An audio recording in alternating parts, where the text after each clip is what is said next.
Oh my gosh, how is it already the last video of these videos that I've made? These literally went by so quickly. Welcome to the last love poem that I'm sharing with you guys this week in honor of Valentine's Day. I hope that you've been enjoying these videos, and I hope that you enjoy this last one because I've definitely been saving the best for last. If you're new, hey, I'm Makayla. I'm a huge writer. I love to write poetry, and this week in honor of Valentine's Day, I've been sharing with you a poem a day that is related to love, heartbreak, or relationships in some way in honor of Valentine's Day. And today's video and today's poem is one of my favorites. It's one of my proudest pieces, and it's something that I've been dying to share with you for so long, and it's only fitting that I include it into this video, as well as make it like the video finale of these videos. So I hope that you enjoy. Don't forget to leave a like because it does help, and comment down below. Also, don't forget to subscribe. We really are like one big family with lots of love to go around. It's never too late to join. All you have to do is hit subscribe. Also, don't forget to click the bell because this notifies you every time I upload a new video, and I always shout out the first comment on my social media. So be sure to be following me on those as well. There's really not a lot else to say in today's video before getting right on into it, except for the fact that I wrote this as one of my final pieces in my senior thesis last year, or my senior capstone project, if you are familiar with that term from the University of Minnesota. My senior thesis was a poetry capstone, so this was one of the final poems in my portfolio before graduating undergrad with English and creative writing degrees. And I'm really nervous and excited to share this with you because it comes from a very vulnerable place. Although I wrote this about a year ago, last spring of 2018, and it was months before that relationship ended. If you remember from the breakup video, I do mention how there were so many times where that relationship should have ended sooner. This was definitely one of those times. This poem also has a twist that has to do with the title, so I'm curious to know when or if you'll see it coming. I'm so excited to share it with you, as excited as I am nervous.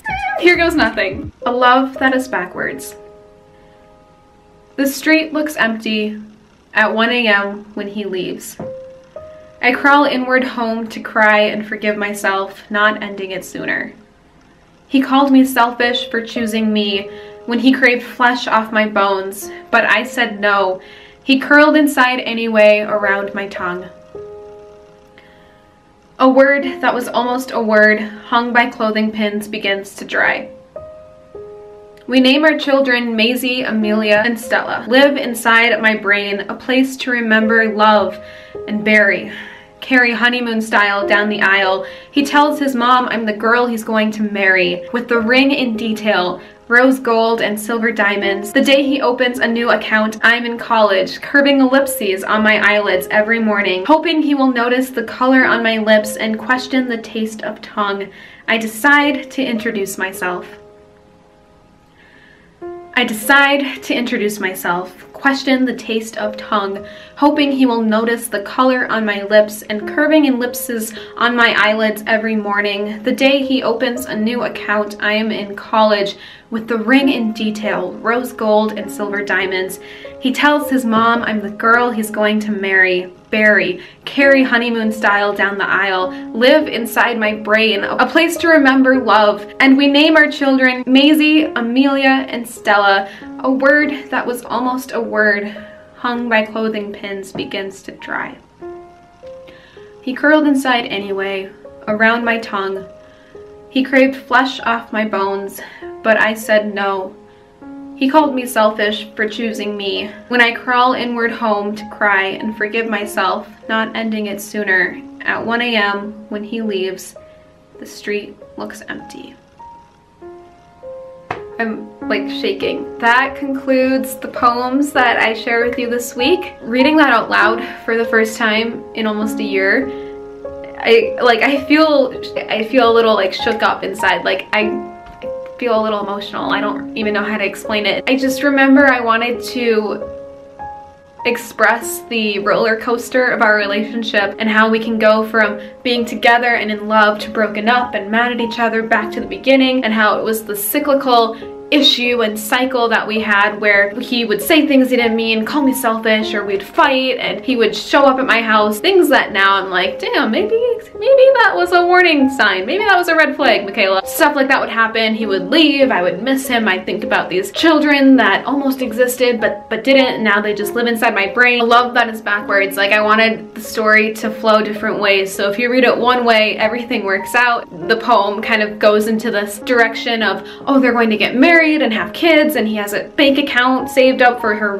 wedding ring that she wants. But if you read it backwards, it's, oh, they start off so healthy and they have all these hopes and dreams to get married and have children and they have names picked out, but it ends at 1 a.m. when he leaves after saying all these bad things. And that's really how I felt a lot throughout that relationship. A little bit unhealthy. Now that I'm in a healthier mindset and relationship, I can see all these red flags that younger Makayla didn't really see. That is definitely one of my proudest pieces because I have perfected a poem that works both ways. When you read it forward and backwards, and it has separate meanings depending on which way you decide to read it. So there is no better way to end this week than with that poem, and I hope that you enjoyed. Even though this week is over, I will definitely be sharing more of my writing pieces. One of my 2019 YouTube goals is actually to go through every single video idea that I've ever wanted to make in my YouTube journal. So I have a ton more poems and pieces of my writing that I am planning to share with you, so definitely subscribe so you don't miss that. But don't worry, my content is going to stay in its eclectic mix of content that it already is. So if you aren't the biggest fan of my writing videos, I do have a ton of different diverse content coming out shortly. Stick around because we are back on regular schedule, ladies and gents. So Sundays and Thursdays, or Mondays and Thursdays, depending on the video. I'm really happy that I decided to go through with this week's videos and share with you all of those poems that I've written throughout the years. It definitely encourages me to write more and to continue to write. If you have a thought or a sentence in mind, write it down. You never know where that could lead to. A lot of the poems that I shared with you this week started with just an idea, a thought, an emotion in my mind, and to get through what I was thinking or going through emotionally, I put it on paper, and lo and behold, it became a poem that I ended up sharing with you. A lot of them have helped me through those emotions too. My one little piece of advice is that writing can help you process emotions and get through what you're going through. It's very therapeutic, like I've been saying all week for me, and I hope that it can be for you too. Also, in case you missed it, I do have a playlist full of just all of my writing, spoken word, and visual poems that I have posted on YouTube. So I've been doing this for about 4 to 5 years now, and there are a ton of writing pieces that I bet you haven't seen, so the playlist will be above as well as down below. Definitely check that out. But with all that being said, I hope you have a wonderful rest of your night. Thank you so much for watching this video, and I'll see you guys very soon with a new video. Bye!